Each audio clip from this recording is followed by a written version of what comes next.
You're listening to Lighting Up Real Estate with your host, Kendall Lockett. I love when brands reach out to me because they want to sponsor the podcast.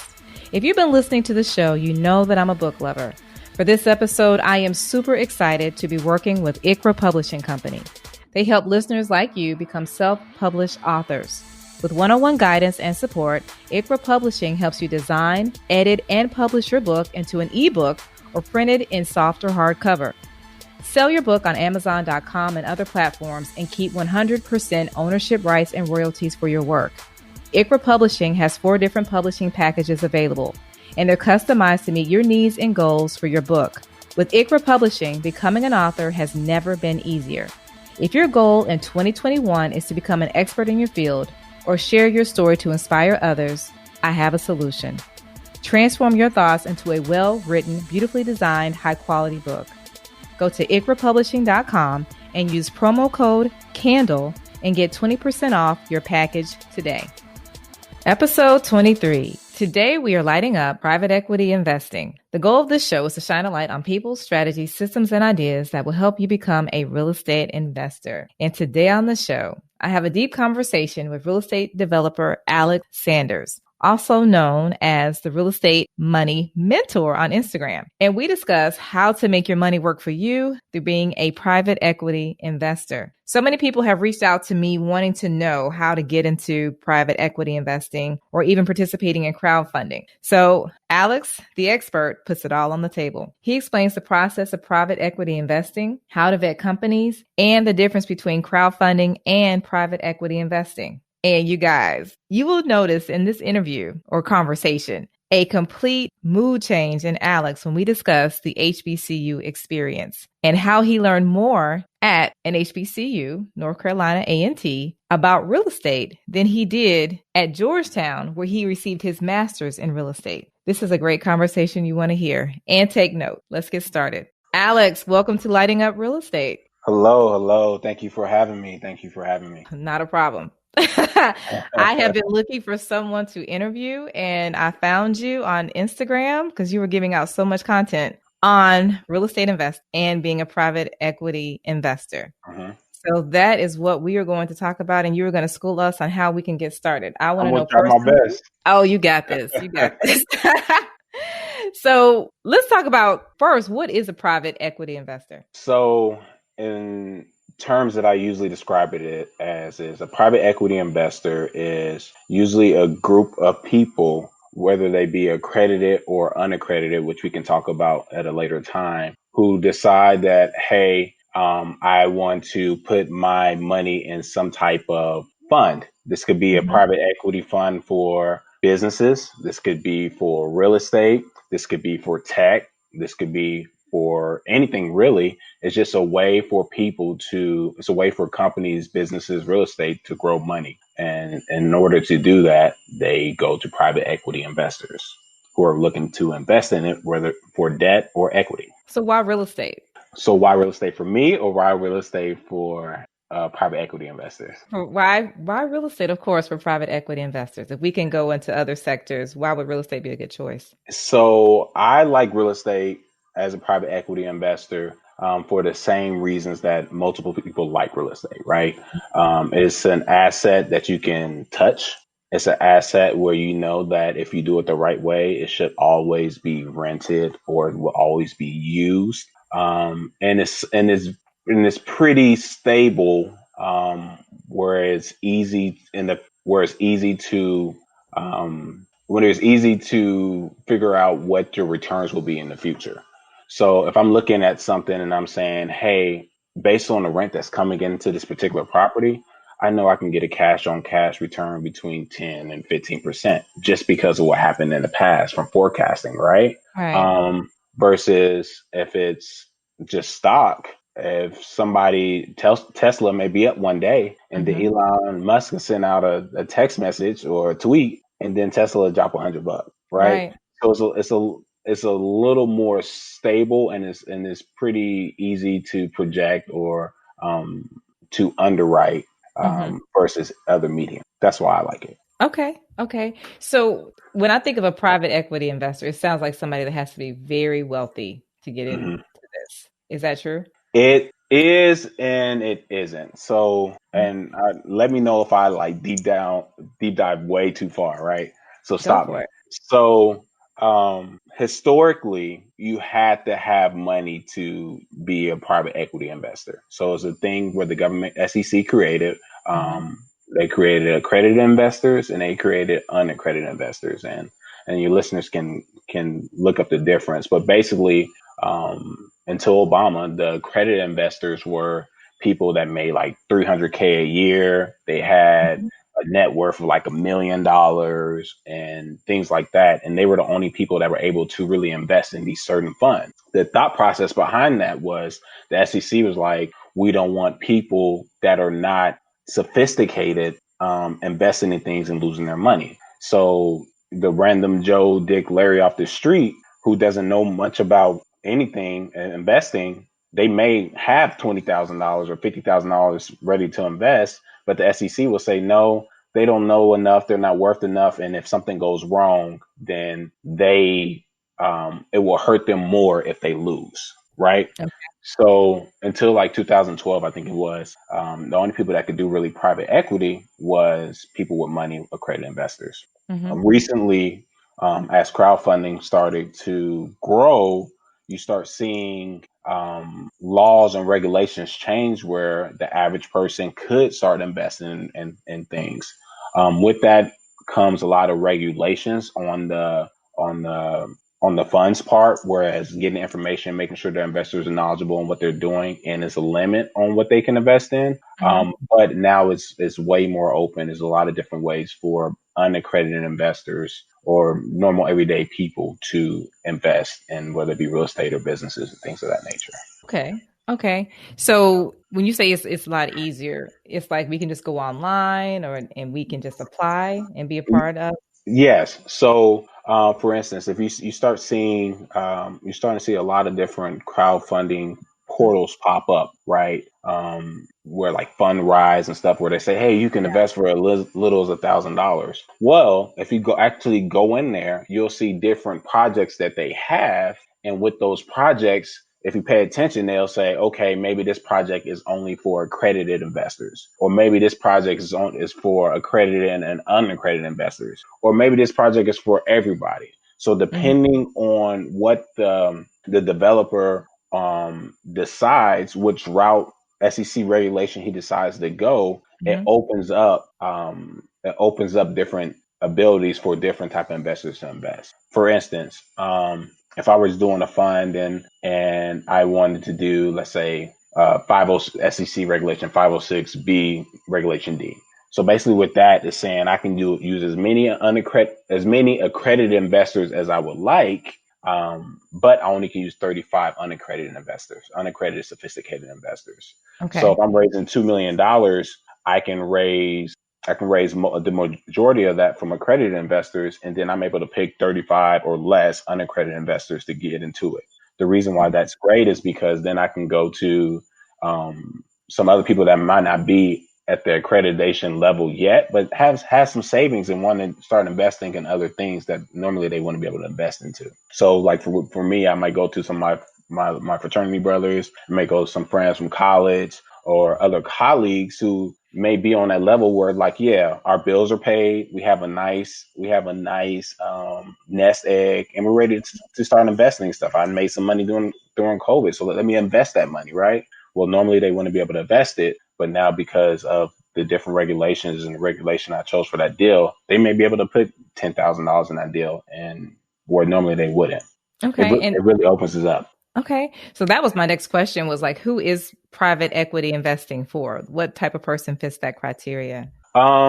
So you got to look at it different ways. So let's say, just think about it as like investing in, for lack of a better example, the stock market. Hmm. So, let's say you have money and you want to invest it in something and see it grow and know what kind of return you're getting back, but you don't want to run it, right? You don't know Right. nothing about real estate, but you know, what kind of money, what kind of returns that you want. So those type of investors usually start. are a part of a private equity firm, and they give their money to the person who then sends it to the real estate. So if you have money that you want to invest and you Mm-hmm. don't have the time to do it yourself, but you believe in the person that has the deal, then you usually invest with that person. Okay, so is that like a rule of thumb that you need to pretty much do your homework on that investor, well, the real estate developer or that company? Yes. Okay, and So like align, I guess. So, for instance, and I guess let me break this down a little bit. So let's just say my background. I'm a developer by trade, right? So Right. I build multifamily apartments. You have a thing called debt, which is the money from the bank, and Mm-hmm. then you have equity, which if you're just talking normal equity terms, you're thinking that amount of money that I have to personally be invested into a deal. So let's just keep the numbers simple. Let's say I have $100 million deal that I need to do, right? Okay. And and I go to the bank and the bank says, okay, Alex, we'll give you 60% loan to value of that deal. Okay. So they'll say, okay, the debt, the PNC Bank, the Chase Bank. When I say debt, I'm talking banks like that.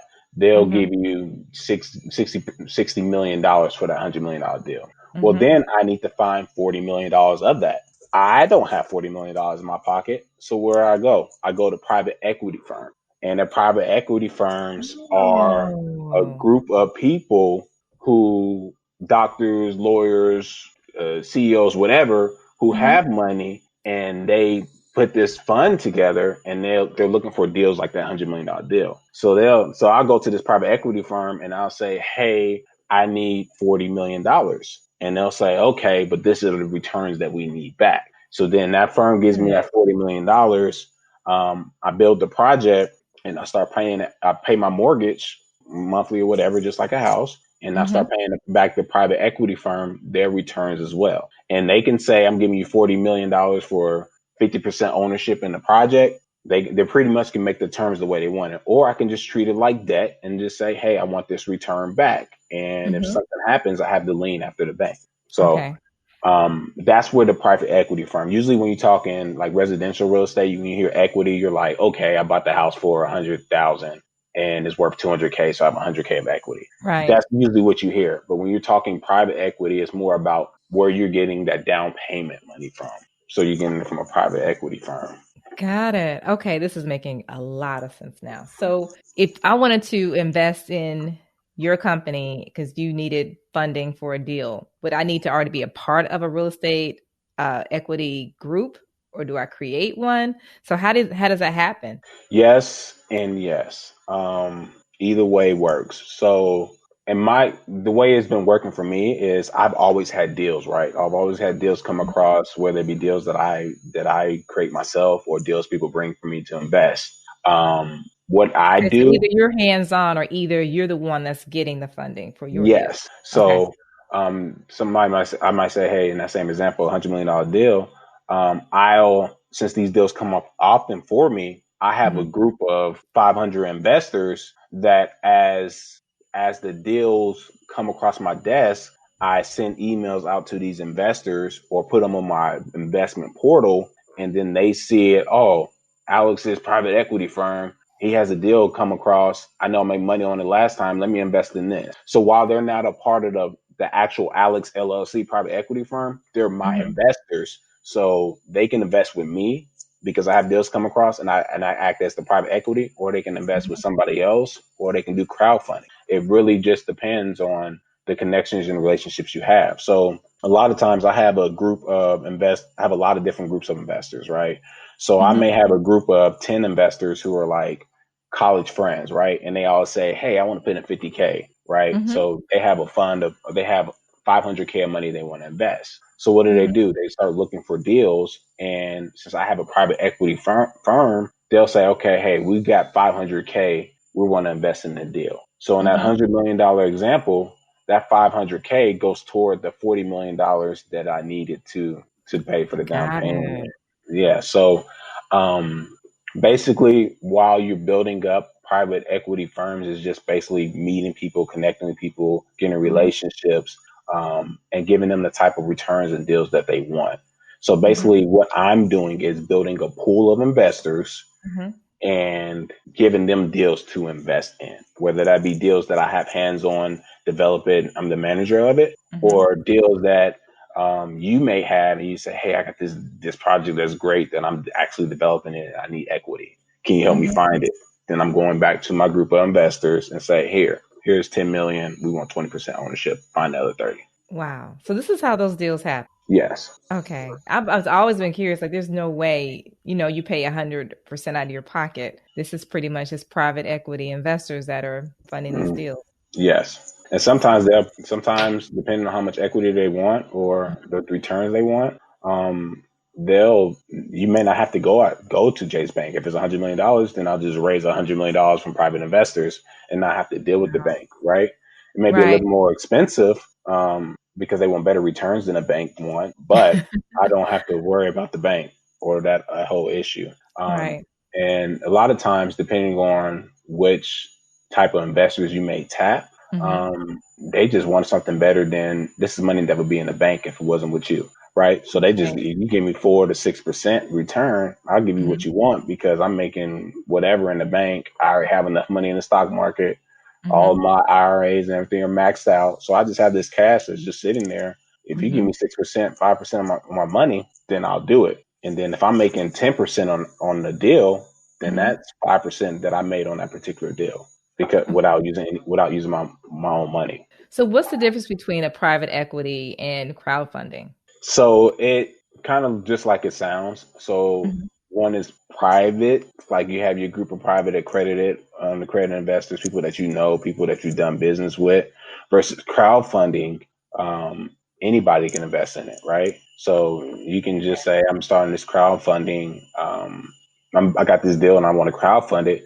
Then Joe Hmm. Blow off the street that you never had a relationship with can say, here is $20. I Hmm. want to be a part of this. Versus private equity, for most of the funds that you use, you Hmm. have to have some type of relationship with that person.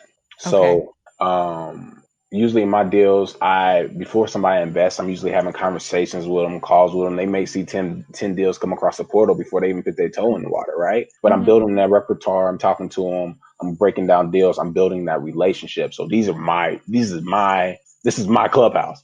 Right, right. Right. These are my people, right? So Right. this is my fund. Versus if I'm crowdfunding, I'll depend on the regulation. I'll throw it online, and I can get somebody that I've never seen before, never heard before, invest into that product. Kind of like a GoFundMe, right? It's a perfect example Yeah, because you it's don't kind of know like who's in. GoFundMe. Okay. So which one is the better one for it doesn't even really matter as It long as doesn't you're getting matter. It depends on what your network is. For me, okay. because I like crowdfunding is very, very regulated. So you have to have your stuff together perfectly. Not saying you don't normally have to have your stuff together, but Hmm. it's a slower process in order to get to be able to crowdfund. Also, the government has it regulated where it's only so many different entities that are allowed to do crowdfunding. So if I wanted to crowdfund something, I had to put my deal on that particular portal Hmm. and then crowdfund that way. It's very, very, very regulated and it's very, very new. Versus private equity has been around since money's been around, right? Right. Even Right. if you look at the United States, these private equity laws have been around forever. These Hmm. different funds has been around forever. It's just that the regulations are changing, which for the better, which is making it open for more people to actually invest. I'm learning so much right now. How did you get started in this? Like, did you always know that you were going Uh, to get into being a private equity investor and using private equity to fund your real estate deals? Like, how did this come about with you? it's a long story. So short version is I start working for I didn't know anything. So I came out of college. I had my real estate license when I was 18, but I knew I didn't just like want to sell houses. So I was Right. like start selling commercial real estate. So when I started Hmm. selling commercial real estate and selling buildings and towers and stuff, I'm like you, like where did they get $65 million from? Who are you and how did you get $65 million Right. from? So I started having conversations with them and start seeing a whole new world of money. Um, like where did this money come from? Right. Right? Like I'm not from that money. I didn't know that it existed. You make Hmm. 100K a year, you living great, you doing good, but you talking about throwing 100K in an investment that you may or may not see, right? Right. So I started working for a real estate development firm, and my role was it went from finding deals and getting it designed and stuff like that, into dealing with private equity firms and dealing with debt and talking to these people to get the deal funded as well. Mm-hmm. So as I started developing more and more real estate, I had to speak to more and more private equity firms and more high net individuals in order to get those deals built. Mm-hmm. So once I started doing all that, I just started learning more and more and more. And once my portfolio got to the point where I was able to leave my job, I had deals and I had to find money for it. I wasn't about to come out of my own pocket the way Mm-hmm. I couldn't, right? I can't drop the type of money needed for these deals. So I took what I learned from those development firms and started looking for these high net worth individuals or these private equity funds that were looking for returns. Mm-hmm. So once I still started doing that and started building these relationships, I started having my own pool of investors and utilizing those investors. And I'm like, hey, yes, I'm a developer. Yes, I can build whatever you want to in the world, right? Yeah. But we got private equity. I might have a deal come across that may be buying a business. I'm not versed in buying businesses, but I know a Mm-hmm. good deal when I see it, and I will make sure that the person that's running that particular deal, that's promoting that deal, he knows about what he's doing. So I have these investors that may want to invest in it. So let me call them and let me be a part of the ownership in your deal, and I'll bring you the money. So that's how I started transitioning from not only just real estate, but in businesses and stuff like that, is just having these people with money that's looking to invest. Because I hate to say it, it sounds weird, but a lot of people have money right now. And I know we're in a pandemic, and I Right. know it's the wealth gap is growing, has grown crazy in pandemic. Mm-hmm. But a lot more people that'll look like us have money now. And Yeah. one of my partners, he lives in Houston, and I went down there with him for a weekend, and we just like start talking to people, and they're like, "Yeah, I got 50K, or I got 100K, I got 200K. Let's Right. invest it." And I'm like, "Okay, whatever." Everybody says that, and then I'm getting follow up calls. Everybody, if you want money, if it's money, if you have a good deal, if you have a deal, Mm-hmm. you can find money for it if it's a good deal. Okay, so if I was one of those people in the club or in the bar or whatever, and I meet you, how do I know a good deal when I see it? If someone just says, "Yeah, I'm looking for some, people to invest in my real estate development." Well, it really depends on a sponsor. And when I say sponsor, I Mhm. mean me or the developer, whoever's bringing the project, they're usually the sponsor. So usually when I'm having a conversation with these people, you got to know your stuff. It's like an elevator pitch, right? You got Right. 30 seconds. Usually when I'm talking to people about real estate deals or real estate development, I know enough about that particular deal that I can answer any and every question. They may say, "Oh yeah, I just got 8% cash on this deal. I just killed it. Boom." And I'm like, "I just got 22%. You want to see the bank statement?" So they're like, "Oh, Wow. you got it? Okay. Well, let's talk Mhm. tomorrow and let me know how I can get that." And then you start having conversations and you just Mhm. following up. And again, they might not invest in the first 5 deals with you, but on deal six, they come Mhm. across their email and they're like, "I want it." And then they're investing with you. So it's pretty much Okay. just having the deals. If you have the deal, you have the money. And if it's a Okay, good deal, you got it. so if we don't like know anybody and someone says like, "Okay, I have a deal for you," do we need to be doing like research, going to the website, trying to go see the site? Like, So how if do it's we know just they're really somebody who has legit? a deal, like just a Yeah. regular person say he has a deal. Yeah. Like if I just met you and you're a stranger and we just have a conversation, it's like, yeah, I got like 50K in the bank account. It's just Mhm. sitting there. I don't know what to do with it. I'm trying to think of what I can make, how to make my money work for me in 2021. Mhm. And you tell me, well, I'm a real estate developer. Like, how do I really know? You gotta, so you have to, it's just like anything else. You have to Mhm. know enough to have a conversation. So I always have a couple of test questions to people that say they're developers and stuff. Okay. Okay. So like I'll shoot out a couple of test questions. If it's real estate, then I can knock that out and ask them regular questions. But if it's Hmm. like about a business or something, Hmm. um, I'll start having like financial requirements and I'll ask them about it. I won't let them know what my requirements are, but I'll ask them, I'll say, "Okay, so what type of return are you getting? How long did it take?" And Okay. if they can answer like little questions like that quickly and like they know their stuff, then I'm like, "Okay, send me what you have." and then I'll underwrite it, or I'll find somebody else that knows more about the deal to underwrite it with me. So if I'm sitting in a bar and you have a deal and you came up to me and I'm like, my first questions would be, okay, how did you find this deal? What's your background? Because usually somebody's not going to just come up to you and talk about the deal and ask you for money unless they know a little bit about you. It's actually pretty illegal.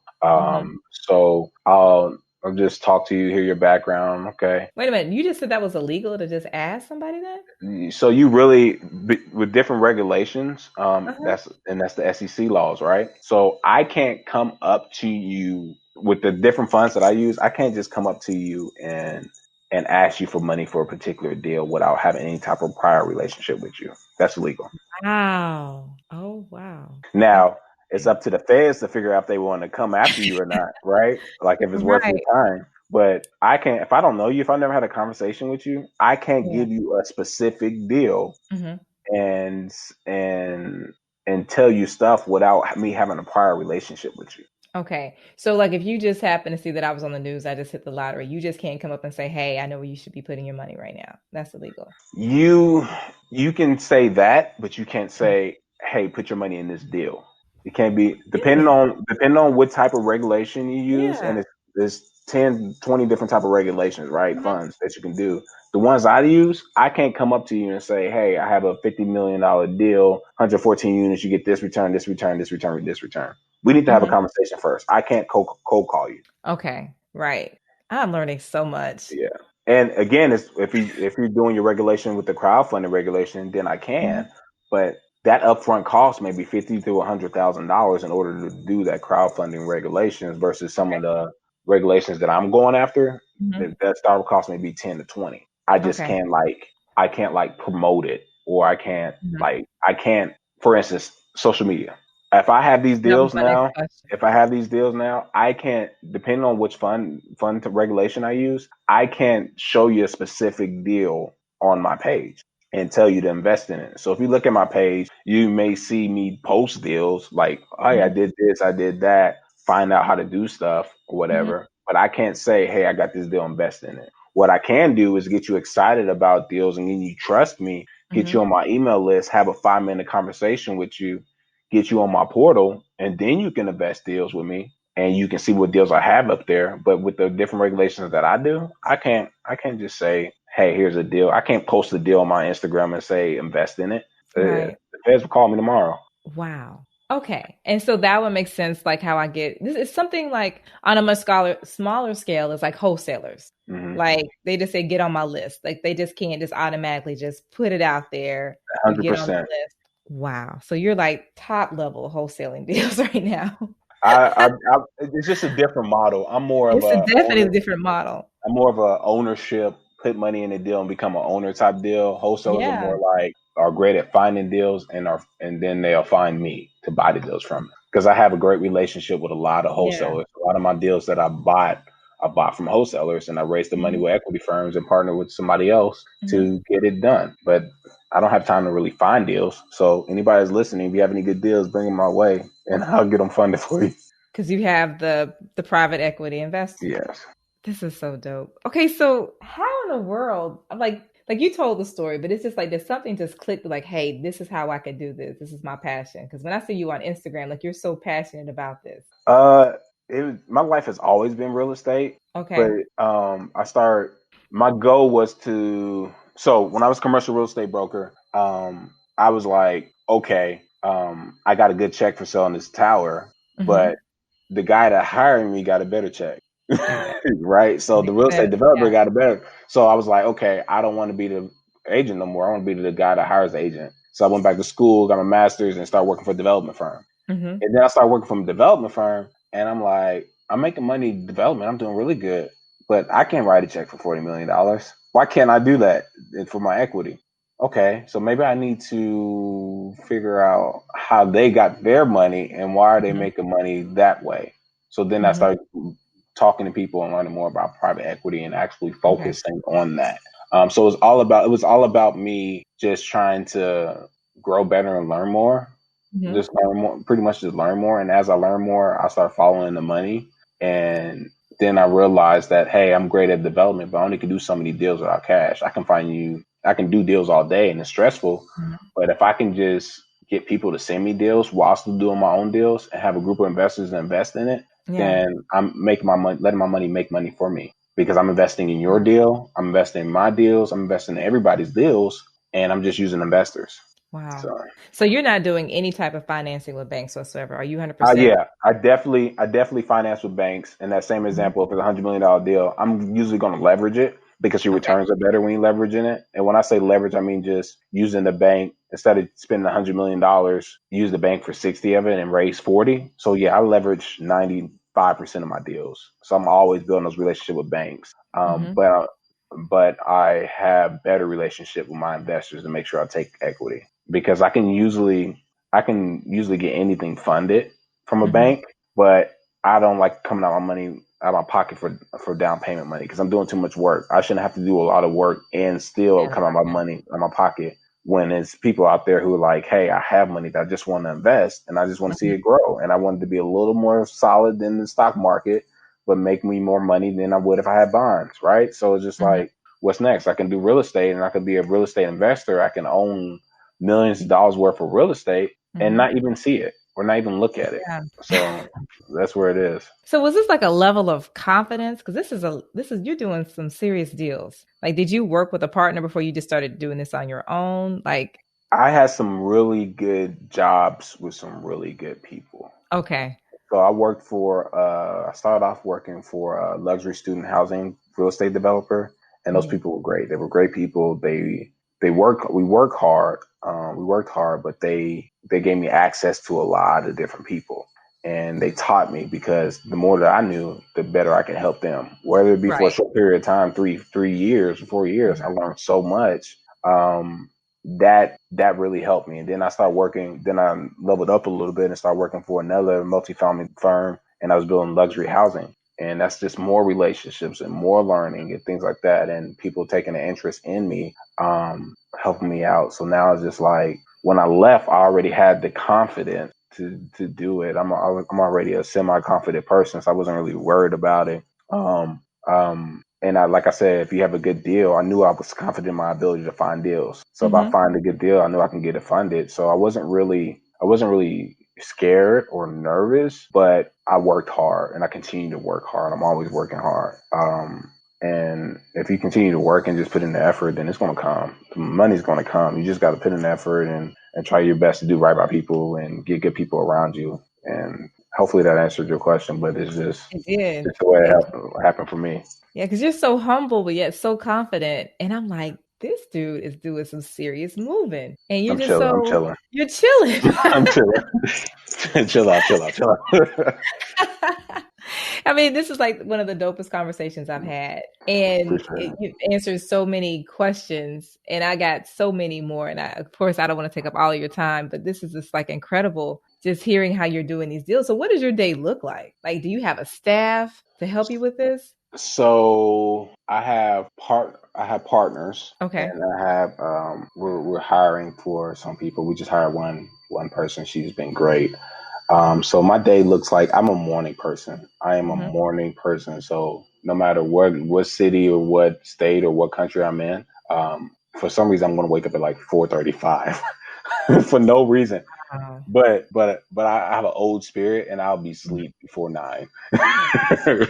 Right. So I'll wake up and I try to knock out my emails in the morning and because emails will take over your whole day if you do them all day. So I do Yeah. that and I used to just try to find deals and look for deals and talk to people who may bring me deals and work through that and do a lot of underwriting. My skill set Mhm. is underwriting. I like numbers. So Okay, I'll so explain underwrite to deals. the listeners, like, what exactly does underwriting look like? What is in this field? In this field for me it's just like managing your looking at the deals trying to figure out okay same $100 million example, if I need to raise 40 million, how do I make sure that my investors get that return that they want, right? So I'm looking at the income versus the expenses, trying to see how much money my NOI is, net operating income. So I'm really just going through each expense and figuring out where it's hidden money at, where it's good money, where we can make more money. And then I'm looking at the location of space, looking at the exit capitalization rate, where I can sell this property for, how long we can be in it for, and doing numbers based on holding the property for 3 years, 5 years, 7 years, 10 years, whatever. And once I underwrite those numbers, I'm able to then go back to my investors and say, hey, I think it's best that we hold this for 7 years. And these are the type of returns we get. So that's where my underwriting, and that takes some time depending on the size of the deal. If it's a house, I can underwrite in 30 minutes. If it's a larger project, you start looking a lot of things like taxes, tax incentives, different type of subsidies in order to get the returns that you want. But I spend a lot of time underwriting deals, because the last thing I want to do is bring the deal to my investors that isn't a good deal, because then they won't invest with me again, right? Or they'll think twice. So do you continuously just keep deals coming to them? Yes. That's the goal, because if they got money, think about the average person, right? You got money, you see something, you got money that you just hit a lick on, right? And you got cash, and you're like, this cash is burning in my pocket. I want to go buy some shoes. I want to go buy some food. I need this money to go away, right? It's the same thing that happens with sophisticated investors too, but instead they're not buying shoes, right? They're like, okay, I want to put this money in a property. So my goal is to make sure that I hit them with so many deals, so when they hit that point, when they're ready to make that move, they have a deal they can invest in without them having to look at somebody else, go find another Alex and stuff like that. So I try to keep deals coming, which is why I offer deals that are not necessarily mine as well. So if I partner with other people that have deals, I'll help them find the money, because I want to keep my investors locked. Because if the investors tell you that they have 50K, then they probably have 150K. Got it. To invest, right? So your goal is to try to get that 150 versus just that 50. Okay. So how many investors are you working with? Like, what is a good number? Investors like like people that just want to invest money. Yeah. With you. So I probably have, in deals right now, I probably have between 150 and 200 people that are like actively in deals now. Some people that may be $5,000, some people that may be $300,000, right? So it's a list of them. And I put multiple people on multiple deals. So that could be, if I'm raising $3 million, then that's 30 people that gave me 100K, right? Or 60 people that gave me 50. So that number it changes pretty easy. And when I exit a deal, then those investors are gone. And then I got to bring them back another deal. So yeah, about that much. But I have an email list and a portal list of a lot more. So when they're ready to invest, they're ready to invest. So are you investing in residential, commercial, multifamily? Does it matter? So on my portal now, I have people I'm partnering with, like on a flip or a burr. I just put a list of 14 units, a package that people can invest in. I'm getting ready to throw another $14 million deal that people can invest in. And then I have another $45 million deal that people can invest in.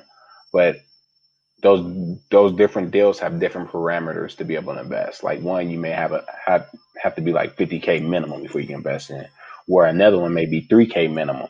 So I had the goal, and my partner, Jack Dash out of Texas, he put me on this. He said the goal is to make sure that you're not missing people because you don't have the right type of different types of deals on the portal. So we try to make sure we have deals for everybody, for every investment level.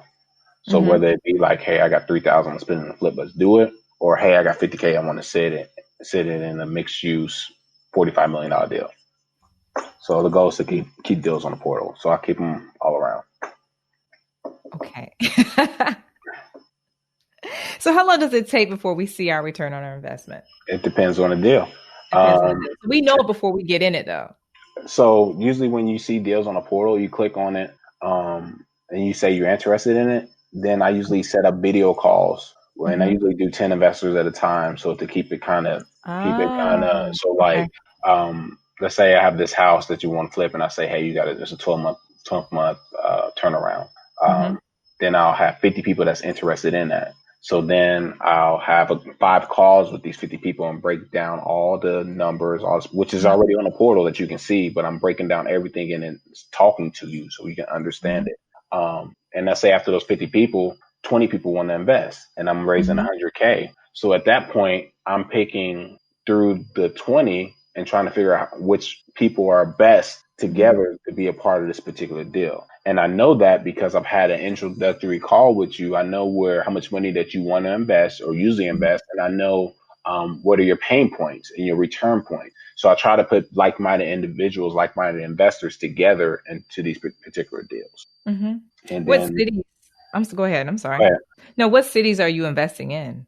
huh, Is there uh, like a niche? so because of the way my model has changed, I have Mhm. properties in Chicago, Indianapolis, Columbus, Pittsburgh, Charlotte, Greensboro. Getting ready to purchase some in Houston, and then I got a big deal in San Juan, Puerto Rico. Mhm. So those are like the main markets. So the problem with me now is I need to do more partnerships with people so I can get to keep the deals coming. So we have a lot of Atlanta. I have a lot of people that from Atlanta that wants to partner with me. We got Mhm. people out of Philly that are trying to do deals. It's really just I have a list of markets that I like, and if a deal works in that market and I underwrite it and it works, I have no problem being partnering with you on that and finding the money for it. So what exactly are you looking for in these cities? Is it for the population, the job? So I'm a Class B city lover. So what does that Mhm. mean? You have the Class A cities, the LA, the Chicago, the New York, Mhm. um, Miami. Miami, those type of San Francisco, those type of places where if you the cost of buying a property is so high, right? Yeah. So it's hard to get into it.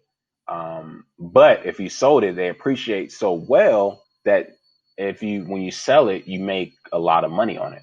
So Mhm. what type of investors invest in Class A cities? They're the type of investors who have like $1 million to buy a property and will let that $1 million sit for 3 years in order to buy a property to sell it for 3 million. So they made $2 million, right? Right. I don't know a lot of people that can do that, right? Right. And then you got the Class C cities, which are decent cities that have good rents, but it's not appreciating. So you're talking cities like Memphis, St. Louis, Mhm. and other cities like that, where you can buy a property for $6,000 and Mhm. get good rent, but when it's time to sell 5 years from now, you sell it for $6,010. Yeah. So you made Yeah. money on income, you made money on your residual income, but you didn't make money on appreciation.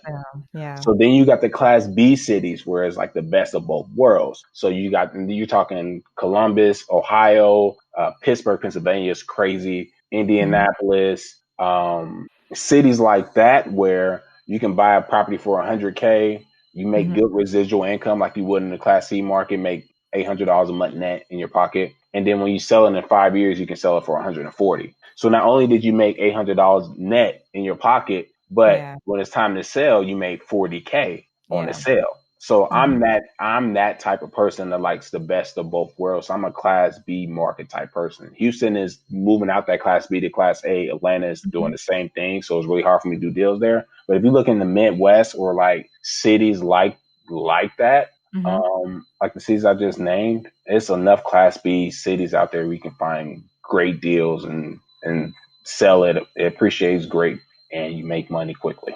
Got it. Okay. So if I'm thinking of like worst case scenario, Hmm. um, you put your money in and then all of a sudden, let's say something happens to where you need your money. Is that realistic? Or these are pretty much for private equity investors or those that don't need this money at all? Because So you if you're can't. investing your money in something like that, you got Mhm. to be prepared to keep it in there for whatever we say that the term is. If we say it's 5 years, you can't be calling me in year three.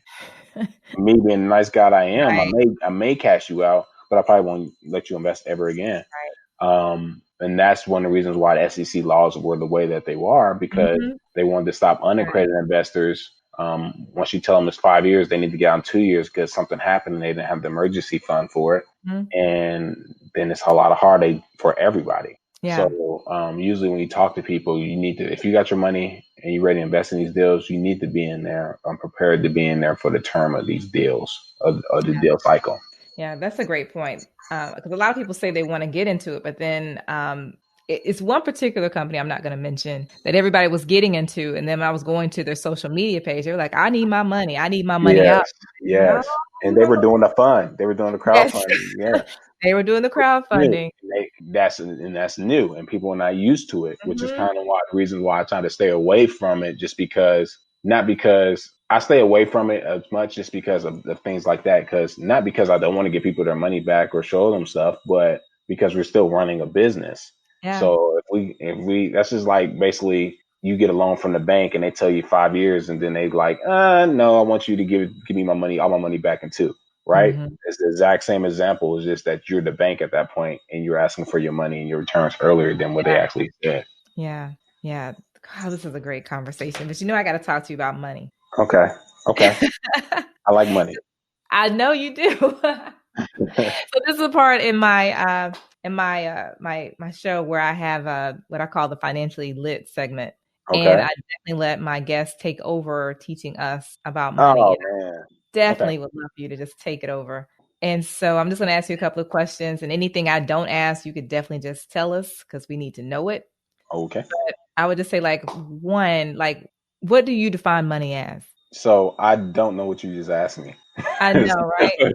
So what do I define money as? Yeah, like in your world, what does money mean to you? Money is a means in my world, money is just a means to get the lifestyle and the security that I want.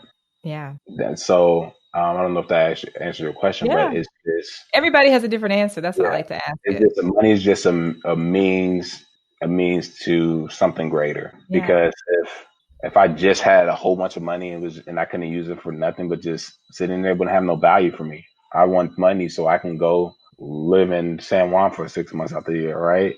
Right. Or so that my family is secure and my family's family, children is secure, right? So money is Yeah. just a means to me. And yeah, I guess that's my answer to that one. Yeah, that's a great one. So, like, what can we do as our community to Mhm. like close this racial wealth gap that seemed to have widened during COVID? Because you mentioned it at the beginning. Yeah. I was going to ask you about it because that's like one of my biggest concerns as well. Yeah. Learn. For the first time that we know of, knowledge is out there. It If you is. want to learn something, you can. So when you were a kid and you had an argument with somebody about something, you kind of just have to take their word for it, or they have to take your word for it. Mhm. In order to just end the conversation. Now, if I have something and somebody else has something and I think I'm right, I'm going to say, "Hey, Google, what's the answer to Right. this?" Fact check you. Right, right then, right there. Do the same thing. Fact check everything. Look at your sources, but learn because you don't need money. Nobody. There's so many people out there that got rich without having a lot of money, and it's just because they brought a skill set of knowledge. And I'm not Mhm. saying I'm not saying go take more classes or anything like that. I'm just saying, all I'm saying is spend time, whether it be 30 minutes a day or an hour a day. If you don't like reading, I'm a reading proponent. But if you don't like reading, get on YouTube, get on Google, and just try to read an article a day and learn stuff. Because the wealth gap can close. It's easy. It's easier than most people think to get to the other It section. is. Everybody thinks you need a lot of money to do it. Mhm. But I think that's just lazy thinking. I think if you Yeah. just do a little research, find somebody, talk to them, network with them, actually show that you care, actually put in a little effort, Mhm. um, then it's easier. It'll be easier for you to set up your family and yourself for success. Yeah. For some reason, I think it's a misconception out there that there's just not enough money. Like if Uh, Alex got all the money, there's not enough for Candle, and it's not true. it's money. Everybody, it's a lot of money out there, It and is. money is coming. So, like, I hate using an example. But I'm going to use it. So, I deal with a lot of like contractors and stuff, right? And during COVID, once the checks start coming in, like the Mhm. employment checks and stuff like coming in and stuff, they were like, "I'm done working." Like I'm not going to work. I don't need to work, right? I'm just going to take this check. I have a skill set, so I could go make money. I can go knock on the door and fix somebody's toilet and Yeah. make $100. But they were just like, no, I'm not going to do that. And me being the guy that I am, I'm like, if I was in that situation, I probably would take that check and then I probably would go try to fix somebody's toilet too to continue to make money, right? So it's all about not being lazy. I hate using the word lazy. It's all about not being comfortable. Mm-hmm. It's all about not being comfortable.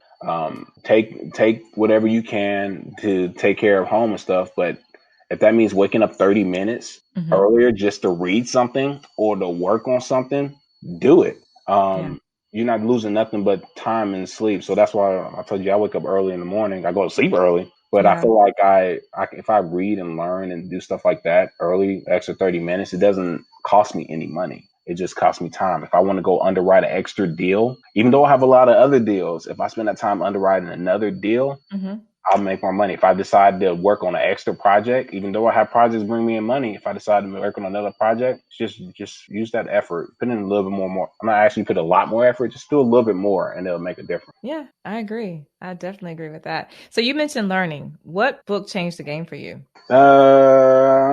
My book that changed the game for me. It's gonna sound so basic, but Rich Dad Poor Dad changed the game for me, and I was like 15. So I read it when I was 15. And Everybody I have talked to has all said, well, except for a couple, but it's always been Rich Dad Poor Dad has changed it. that changed the game to me when I was like 15, and then I read it again when I was in college, and that changed the game for me. But what really changed the game, non-book knowledge wise, is asking questions to people when I didn't know the answer. So a lot of people are afraid to ask questions because they don't want to look stupid. They don't want to look unknowledgeable, right? Yeah. Not me. I'm going to ask you, and I'm going to ask you again if I don't understand. You just asked me a question, what does money mean to me? I'm like, I don't know what you said. Explain it again, right? Right. So you got to just talking to people, getting in these circles. You'd be surprised. I don't even have that many followers on Instagram, but the amount of DMs that I get from people asking questions, that if I have time, I'm going to answer them, and hopefully it'll work out. But most of my knowledge now is not as much from books as it used to be, but it's about talking to people and getting knowledgeable and asking questions and reading like articles and stuff. You know, I got to ask you about the HBCU experience. Oh, Aggie Pride, Aggie Pride, AGGIE, PRIDE. Give me that. Sorry, I love my Aggie. You're good. State University for anybody that didn't know. I think they know now. Right. Yeah. And congratulations on Michael Reagan. Yeah. Getting nominated. That is huge. Yes. We're HBCUs as a whole are killing it right now, and I love it. And this is from somebody that went to HBCU and a PWI. Degrees from both HBCU by far. No care what it is, because it's me. Right. I have my whole life. I have my whole life to be a minority. Right. So let me just learn about me. Let me be around people that are uplifting, people with the similar backgrounds.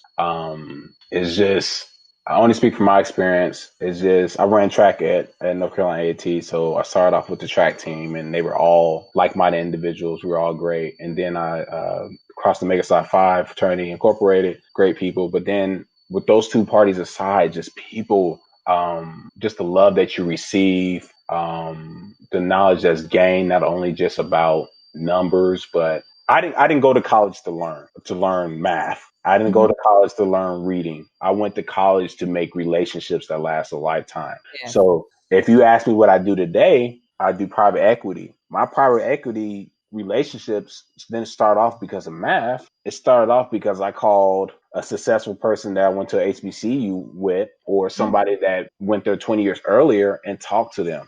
And they said, okay, yes, I've got that relationship. Everybody brings me deals. I got $1 million. Everybody brings me deals, but I'm going to go with you. One, because we're from the same school, or you went to HBCU, or we're the same frat. And two, you know what you're doing. So why not? That's a double win. So that's where I got that from. It's like, it's just connections and us. We're great. Like, who wouldn't want to be us? I agree. Everything you said, I'm here. I'm here. I love my Fort Valley State University for the same reasons. There we go. Now, Yeah. Georgetown Hoyas, y'all cool and all. So I got my degree from there. I love y'all. Y'all good people. But if I had to Mhm. choose between that or Aggie Pride, Oh, life wow. is about wins and losses. Sorry. Yeah, we're gonna hold it down here in the South. We Yeah, got it yeah. down here in Georgia. Yeah, we are still the number one HBCU in the state of Georgia for the, I think the third or fourth consecutive year. Because he's pushing out the facts. Let me Yeah. ask Google real quick. Oh, Alexa knows, trust. Right? Yeah, we're on it. We're on it. So, what was the biggest lesson that you did learn or that you can remember from Aggie? Whew. The biggest lesson that I learned. Yeah, the reason why I ask, I have a lot of listeners that are HBCU graduates and students. This was actually created because I mentor HBCU students. Okay. So I definitely let them know, like you said, like HBCUs are doing it right now. Like we're changing the world. And I really want other listeners to realize, like, don't sleep on HBCUs. So anti HBCUs as a whole create the most attorneys, black attorneys, doctors, engineers, right? Yeah. In our community, who usually has the money in my field? Doctors, engineers, Yeah. attorneys, CEOs, officials like that. Mm-hmm. So if I'm taking it back to private equity, if I have connections with these people because we have come from the same type of background, it's much easier for me to call these people with money to add them to my email list. Yeah. So when people say, you're going there, your connections are much better at these other schools, I Mm-hmm. can go to a room with 10 people of other races and know that I have a better chance, just like they could in their own race as well. And not because I'm racist or they're racist or anybody racist, it's about the comfort level. It's Yeah. about who are you comfortable with? Who do you feel like you have the most understanding of the moves they're going to make because you Yeah. guys came from the same spot. Right. And the Um, same culture. Same culture, right? And everybody does it. It's just the comfort level. One thing I learned about HBCUs is we're all in this together. So I Mhm. always say this. I always say if I'm comparing my high school graduates and looking at people that look like me, the ones that went to HBCUs versus PWIs, the ones that went to HBCUs are at a higher percentage killing it a lot more than the ones that went to Yeah. PWIs. I don't know why, but it's just I do know why actually, but I do too.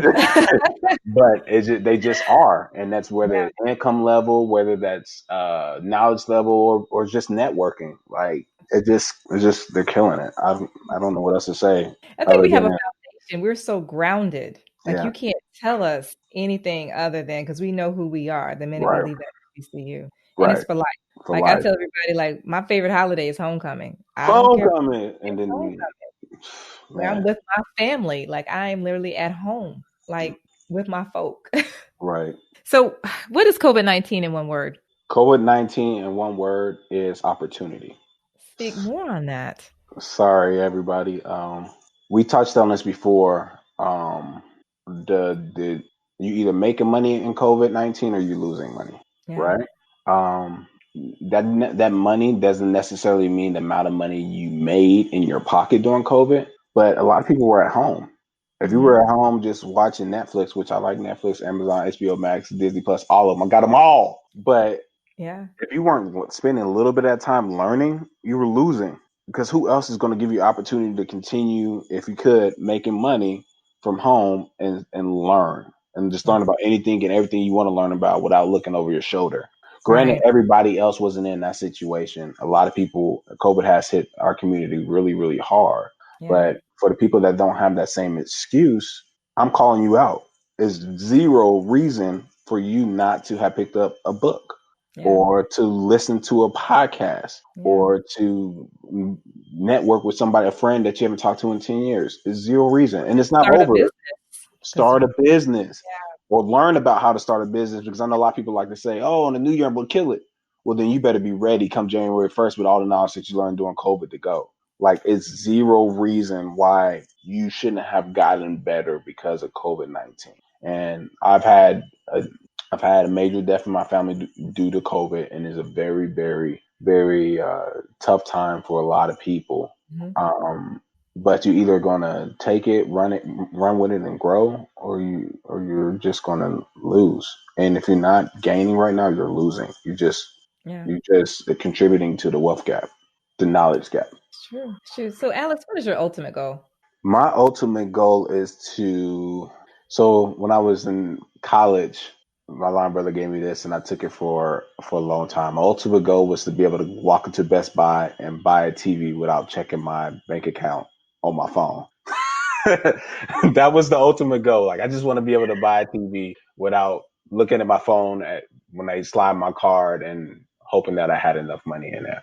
Right. Same thing, but it's evolved. So now it's just like I don't want money to be an issue. Mm-hmm. I want to be comfortable. I want my kids to be able to invest and do things that they want without worrying about money, because when you're less stressed, you can actually figure out what you're good at, what you want to do, and money shouldn't be one of those stressors like it was for, and I had a good upbringing, but it's still a stressor for my parents, my grandparents, great grandparents. When you start seeing people that are opening up these businesses with great ideas, it's Mm-hmm. because they had the money to just sit down and concentrate on that without worry about where that meal came from. Yeah. So if my Yeah. kids can do that, and I can invest in them, and my grandkids can do that, and great grandkids, and so on and so forth, well, they can change the world just Yeah. because they're not worried about not surviving if they can't concentrate on it. Because a lot of people have to make that decision, like, am I going to focus on work, or am I going to focus on my passion? And people that Yeah. are able to focus on their passion without worrying about other life issues are Yeah. usually most successful, not because they're smarter, but just because they can focus. Yeah. So that's my goal, is just to make sure it's to give knowledge and make sure that my family and my friends' family and my fraternity brothers' family, all of us are comfortable enough where our generation below us can create a new world. That's the most perfect answer ever. Because you said a lot of things that we don't talk about a lot. Mm. And I'm glad you said it, because usually when I'm in rooms with my cousins, I'm not saying like literally my cousins, but I'm Yeah. talking about our people. Yeah. When I'm saying my cousins, it's more so of, I got a policy just to make sure they can bury me and I'm good. Right. And I'm like, no, that's not good. Right. You cannot be good knowing that you're leaving your family nothing. Right. Or there I have that client when I was selling real estate that has a property that is upside down, and we're going to have to make the decision just to let it go into foreclosure because they have no money. And I mean, they're leaving no assets whatsoever Hmm. to the next generation. It's not okay. Right. So, I mean, for you to say that meant so much. And it wasn't even just like for your family. You were talking about your fraternity brothers' Yeah. families. So, yeah, I like that. Best answer. So, how can we find you? Um, you can find me Instagram RE_money mentor. You can hit my DMs to do that. If you're interested in learning about private equity or actually investing in deals with me, you can go to my website, raymarieproperties.com, RAYMARIE properties.com, and click the link, investment portal set up. We'll have a nice call with you, and then you're able to see the deals. Or I don't care, email me, alex@raymarieproperties.com. Hit me up, talk to me. I might not respond right away. It's not because I don't care or because I don't want to. It's just because a lot's going on. But usually, if you like message me in the morning, the next morning while I'm up in the morning, I'm usually going to give you a response back. So just be patient with me, guys. He's great with communication. He will get in touch with you for sure. Working So, on it. one last question. What do you think it's going to be like in 2021 under the Biden administration with real estate? For real estate, more of the same. Okay.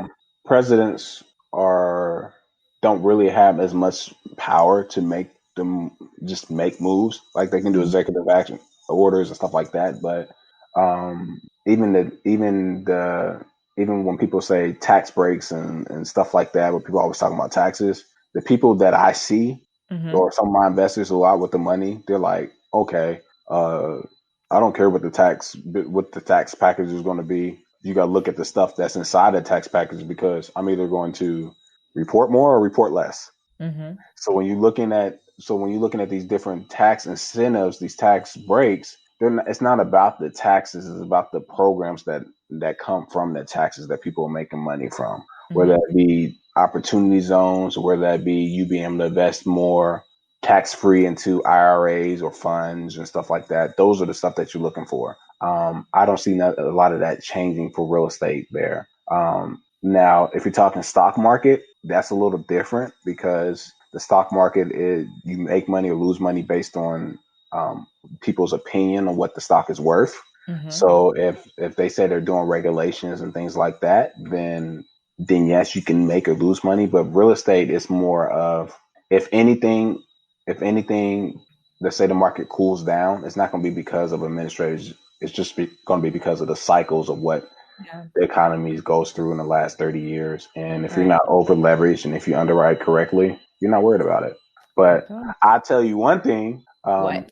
because Mrs. Harris is in there, it's going to open up a lot of opportunities, just as another positive example of a black woman, a minority person, just another person for people to see. Like, it's a Yeah. game changer. Like, It's for a definite instance, game changer. An HBCU graduate and what? member of the number one, sorority. It's a game changer.